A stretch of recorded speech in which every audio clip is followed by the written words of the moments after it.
Hace unos años atrás, los medios registraron y diseminaron una oración bastante interesante. Esta oración fue de parte del capellán del Senado de Kansas en los Estados Unidos y decía lo siguiente: Padre nuestro, ayúdanos a saber quién es el que está diciendo la verdad. De un lado dicen una cosa y del otro todo lo opuesto. Y si ninguno de los dos grupos está diciendo la verdad, necesitamos saberlo también. Y si ambas partes están diciendo la verdad, danos la sabiduría para poner todas las piezas en su lugar. En el nombre del Señor Jesús. Amén. Según una encuesta reciente, leí que un 86% de las personas le miente a sus padres, un 75% le miente a sus amigos, un 73% le miente a sus hermanos, un 69% le miente a su cónyuge y un 43% miente en cuanto a su actividad laboral. La hermana gemela de la deshonestidad es la trampa. Y según un reporte, el hacer trampa es una actividad que se ha salido de control tanto en el ámbito laboral como el estudiantil.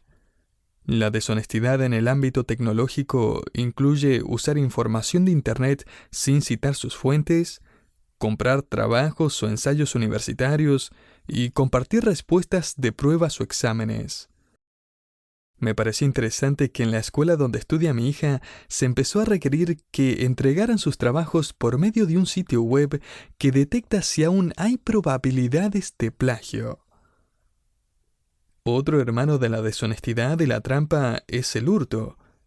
Según un estudio realizado por la Asociación de Negocios de los Estados Unidos, las empresas pierden unos 10 billones de dólares al año a causa de robos por parte de los empleados y unos 4 billones en fraudes. El Departamento de Comercio estima que al menos un tercio de los negocios que se van a quiebra es por causa de la deshonestidad de sus empleados. Según una organización, el 53% de las personas que postulan a un puesto laboral han sido descubiertas mintiendo al menos una vez, ya sea acerca de su salario anterior o su educación, su experiencia laboral, etc. Un caso bastante famoso de alguien que mintió en su currículum fue el de un entrenador de fútbol americano. La Universidad de Notre Dame lo contrató como entrenador en el año 2001 y a unos 5 días de firmar el contrato, la verdad salió a la luz. Él afirmó tener una maestría en educación de la Universidad de Nueva York, cuando de hecho jamás se graduó de esa institución. Él también afirmó haber jugado para el equipo de la universidad y obtener excelentes resultados. La verdad es que, si bien él había pertenecido al equipo, él nunca había jugado un solo partido oficial. El prestigioso periódico de Wall Street descubrió que el gerente general de la corporación Lotus exageró su experiencia militar. Él tampoco había obtenido su doctorado, y aunque él decía ser huérfano, se descubrió que sus padres aún estaban vivos. Él renunció a su cargo, pero inmediatamente lo contrataron de otra compañía que evidentemente no le importó sus mentiras. Y tristemente, este tipo de cosas suceden entre cristianos también, ¿no es así? Hace poco se descubrió que el decano de un seminario evangélico había mentido acerca de su trasfondo laboral. Obviamente lo despidieron.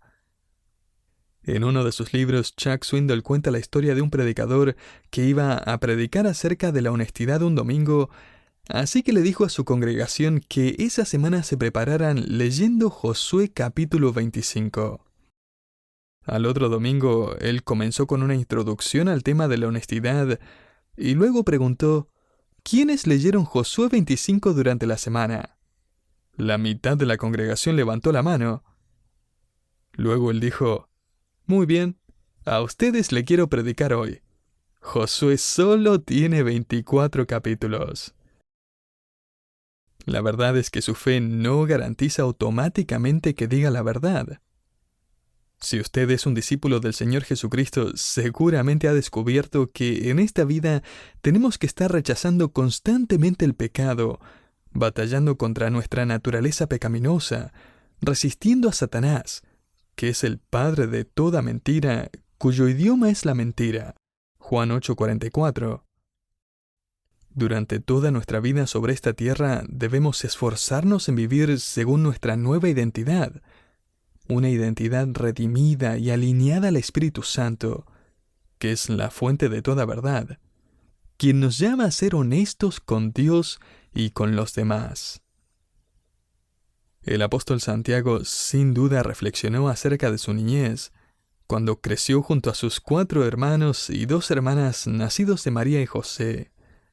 Esto es después del nacimiento de Jesús. Todos ellos habían crecido juntos con su medio hermano Jesús. Me imagino a Santiago reflexionando después, cuando ya era más grande, que su medio hermano siempre había sido honesto. ¿Alguna vez se puso a pensar en eso? Eso debe haber sido difícil para los demás hermanos. Si algo sucedía mientras mamá y papá no estaban en casa, lo único que tenían que hacer al llegar era preguntarle a Jesús si alguien había desobedecido. Yo me acuerdo cómo conspirábamos con mis 3 hermanos cuando mis padres salían de la casa. Cuando vuelvan les vamos a decir que estábamos haciendo esto, ¿bueno? Y pensar que ahora 2 de nosotros estamos en el ministerio. Ahora, en los últimos comentarios de esta epístola, Santiago va a hacer un llamado a la honestidad. Y es que la honestidad es crucial para perseverar en la fe. La deshonestidad va a afectar su caminar con Cristo y va a arruinar su testimonio.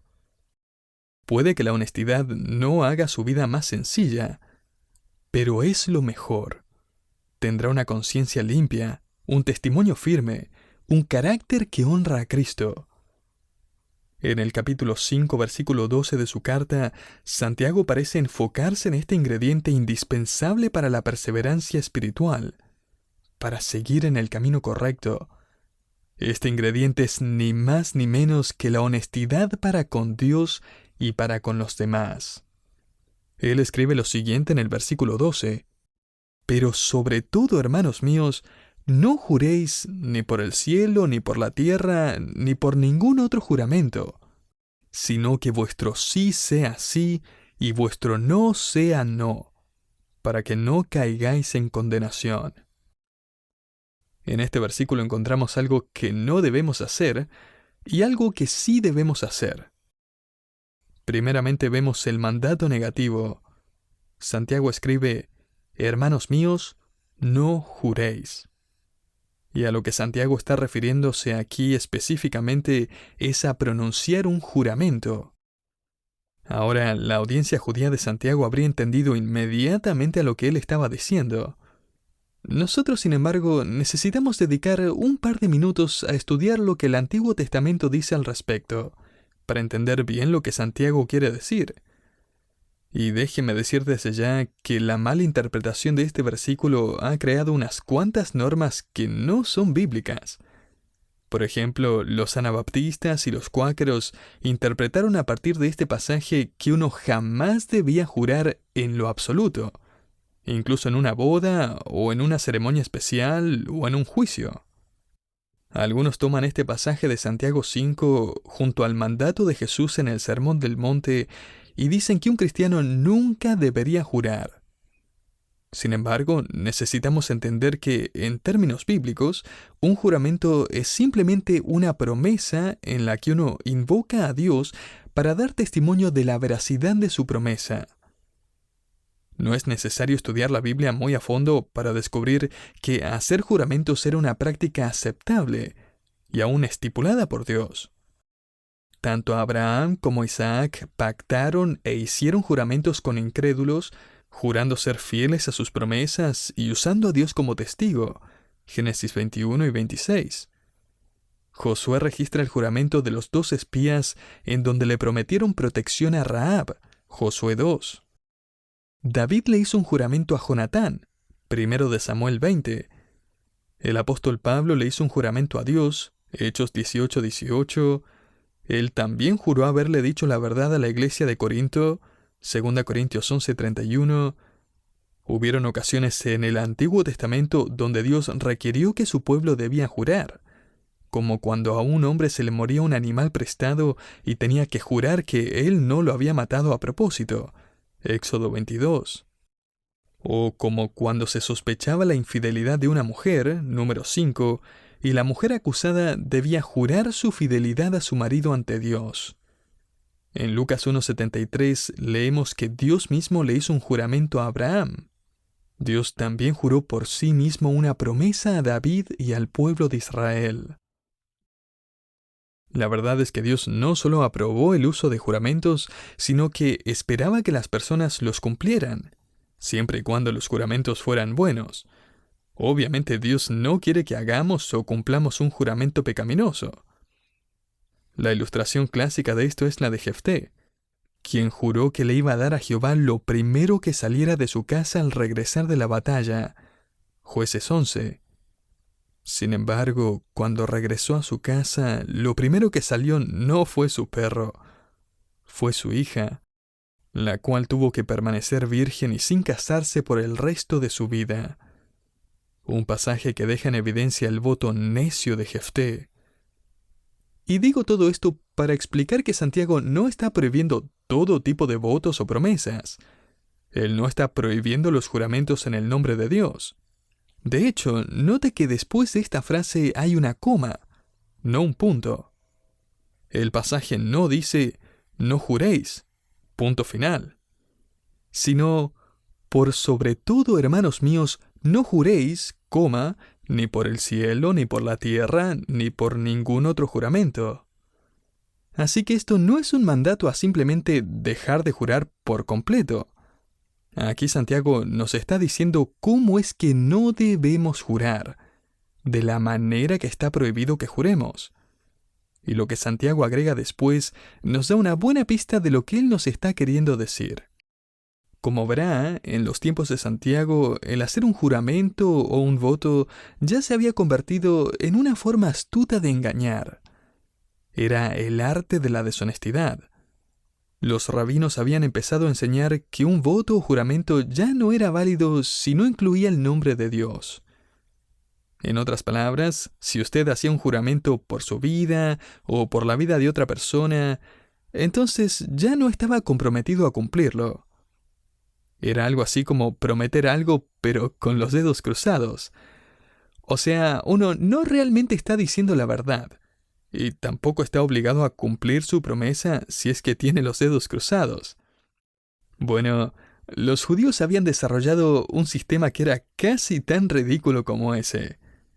Mientras que uno hubiera jurado por el cielo o la tierra o la misma ciudad de Jerusalén, entonces uno podía romper esa promesa. La Mishnah, que es un comentario de costumbres judías que datan del tercer siglo, tiene una sección entera acerca de los votos y los juramentos. Allí encontramos instrucciones detalladas sobre los tipos de juramentos que eran absolutamente obligatorios y los que no.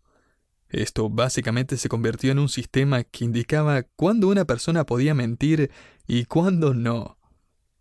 Así que el jurar engañosamente pasó a ser todo un arte. Lo más importante de todo era que uno no debía mencionar el nombre de Dios. Como verá, ellos pensaban que si uno no usaba el nombre de Dios en su juramento, entonces Dios no tenía nada que ver con este. Pero Santiago escribe, no juréis ni por el cielo, ni por la tierra, ni por ningún otro juramento. En otras palabras, no caigan en esta costumbre de jurar por el cielo o por la tierra, pensando que luego no van a tener obligación alguna de cumplir el juramento. ¿Y por qué no? Porque el creyente sabe que realmente no importa si es que se usa el nombre de Dios en su promesa o no. Si es que jura por el cielo, ese es su trono. Si jura por la tierra, ese es el estrado de sus pies. Si jura por Jerusalén, esa es la capital de su futuro reino.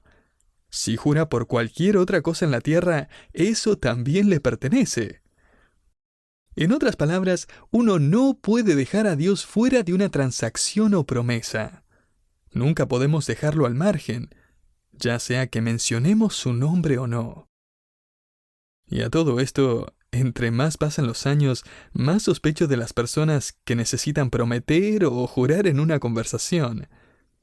Como cuando alguien me dice, le juro por Dios que le digo la verdad.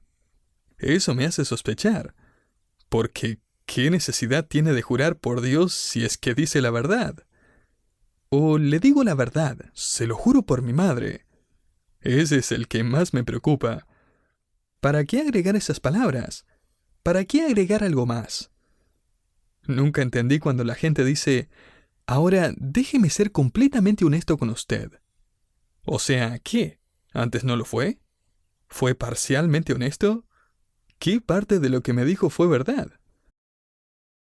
Querido oyente, la honestidad no es una fórmula, no es una frase inteligente que agregamos a un juramento. Eso es precisamente lo que hizo Pedro mientras interrogaban a Jesús en Mateo 26. Pedro le había prometido a Jesús que jamás lo iba a negar, y lo hizo con mucha pasión frente a todos los otros discípulos. Él prácticamente dijo, Señor, todos estos otros pueden que te abandonen, pero yo no. Y ahora Jesús, después de haber sido arrestado en el huerto de Getsemaní, ahora estaba en la casa del sumo sacerdote para ser interrogado. Allí es cuando la famosa escena en que Pedro niega a Jesús toma lugar. Una joven sirvienta lo ve y le dice, ¿no te hemos visto con Jesús? Y Pedro lo negó diciendo, no sé de qué estás hablando. Pedro caminó hasta la puerta de salida, sin duda titubeando entre cumplir su promesa o huir por su vida, y allí es cuando otra sirvienta lo ve y le dice, también éste estaba con Jesús el Nazareno. Y escuche ahora lo que dice el Evangelio de Mateo. Pero él negó otra vez con juramento. Mateo 26:72. Un poco más tarde, los que estaban allí presentes lo confrontan y él comienza a jurar y maldecir diciendo, no conozco al hombre. Y luego cantó el gallo. Las palabras traducidas como juramento y maldición en Mateo 26 son las mismas palabras griegas que usa Santiago en el capítulo 5. Pedro estaba tratando de hacer un juramento para enmascarar la verdad. O sea, estoy mintiendo descaradamente, pero les juro que estoy diciendo la verdad. Voy a agregar todo tipo de vocabulario religioso y aparentemente sincero para que me crean. Ahora, eso es exactamente a lo que Santiago está refiriéndose en este versículo. Si usted es una persona honesta, entonces no necesita agregarle más peso a sus palabras. Santiago está haciendo un llamado a todo creyente. Él quiere que adoptemos la simpleza de la honestidad. Pero ahora veamos el mandamiento positivo. Note la próxima frase del versículo 12. Así de simple debe ser nuestra honestidad. Allí leemos, sino que vuestro sí sea sí y vuestro no sea no. Es decir, nuestro hablar debe ser simple, honesto, directo. La gramática en el original deja en claro que este es un imperativo en tiempo presente, lo que significa que esta es una orden, lleva signos de exclamación. Un erudito en griego comentó que esta frase indica que esta debe ser la conducta regular del creyente. Piénselo de esta forma, el mundo siempre está mintiendo. La mentira es su idioma natal, ya que su padre es el diablo, quien es el padre de mentiras. No sea como el mundo y el diablo, querido oyente. Por el contrario, todo cristiano debe ser honesto. Esa debe ser su reputación y su norma de vida. Que nuestro hablar refleje la simplicidad de la honestidad. Que su sí no signifique tal vez. Quizás si el clima está bueno, si me dan ganas de cumplir la promesa. No, que su sí sea sí y su no, no. Luego, Santiago concluye con una advertencia que a la vez es un desafío. Note la próxima frase, para que no caigáis en condenación. Esa es una forma sutil de decir, no se metan en problemas con Dios. Ahora, Santiago no está diciendo que los votos y los juramentos son pecaminosos en sí mismos, y que si uno llega a jurar, entonces está condenado. Lo que él está diciendo es que si uno le agrega un juramento a su sí o a su no, para poder esconder que está mintiendo, entonces se ha metido en el doble de problemas, ya que no solo está mintiendo, sino que además está agregando un juramento que no va a cumplir. Le hemos puesto un barniz de piedad a nuestra hipocresía. Hemos agregado palabras solemnes a una vida deshonesta. Tenga cuidado, querido oyente. No se ponga a hablar de Dios y de cosas espirituales como si todo estuviera bien mientras planea copiar en la prueba de mañana, o sabiendo que fue deshonesto en su reporte de impuestos y no se ha arrepentido y ni siquiera está tratando de corregir su error. Tal vez el trabajo que entregó en el colegio o la universidad lo hizo de forma indebida. Tal vez su currículum no dice toda la verdad. Tal vez esté pensando que si debería realmente cumplir con los votos de su matrimonio o con su contrato de trabajo. Escuche la advertencia de Santiago. El actuar deshonestamente es exponerse a la disciplina de Dios. Es por eso que Santiago nos advierte a nosotros, los creyentes. Note que esta no es una advertencia para el mundo. Él nos dice: hermanos míos, no vivan bajo la mirada descontenta del Señor, no lo hagan enojar con sus acciones. Santiago está haciendo un llamado radical a la honestidad. Este es un desafío a respaldar lo que decimos con nuestras acciones y nuestro carácter. Hace unos años le pregunté al dueño de un negocio que viene a nuestra iglesia cómo le iba. Él me dijo que su negocio no marchaba bien. Él tenía una competencia difícil, una compañía mucho más grande que la suya que producía el mismo producto. Los clientes parecían preferir siempre la empresa más grande. Sin embargo, una compañía en particular le propuso firmar un contrato. El mismo presidente lo llamó para hacerle el pedido. En esa conversación, el presidente de la compañía le dijo que necesitaban recibir el material para cierta fecha y le preguntó si es que él podía hacerlo. Este hombre cristiano sabía que sus pocos empleados no podrían cumplir con la fecha acordada, sino que iban a necesitar al menos unas 2 semanas más. Él me dijo que tuvo la tentación de decirle que sí podía, ya que luego podría encontrar alguna excusa para justificar la demora. O sea, él podría prometerle que sí, pero tendría los dedos cruzados. Él, sin embargo, le dijo la verdad al presidente de esa compañía y la competencia terminó llevándose el contrato. Y quizás piense: ¡qué bien! ¡Qué gran ejemplo de honestidad e integridad! Apuesto que el Señor lo recompensó con muchos clientes y que desde ese momento su empresa empezó a salir a flote. La verdad es que no. Este hombre siguió luchando financieramente por un par de años más y finalmente tuvo que declarar la bancarrota. Él terminó perdiéndolo todo. Pero déjeme decir lo siguiente. Este hermano hoy se encuentra en la presencia del Señor y no piense que él se arrepiente ahora por su decisión. ¿Puede imaginarse el gozo que debe haber sentido al escuchar al mismo Señor Jesucristo decirle: muy bien, me trajiste tanta alegría cuando decidiste agradarme a mí en vez de tomar el camino más fácil? Querido oyente, debemos ser honestos, debemos decir la verdad. ¿Por qué? Porque adoramos a un Dios vivo y verdadero, cuyo Hijo es el camino, la verdad y la vida.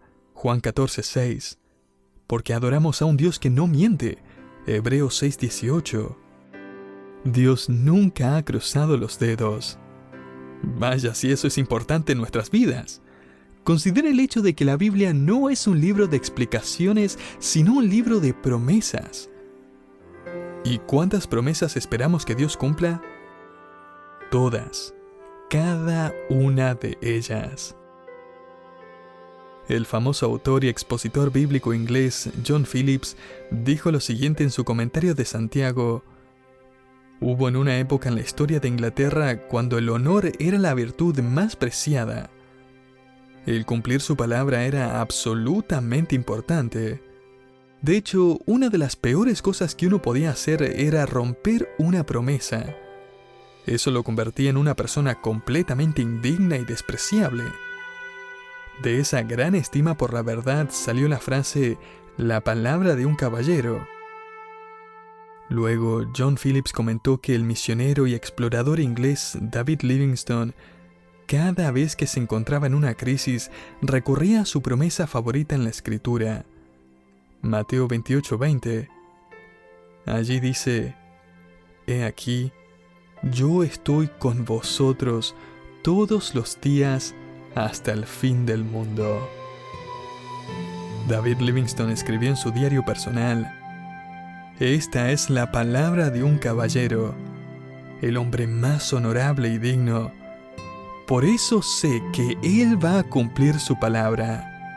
Él cumplirá sus promesas».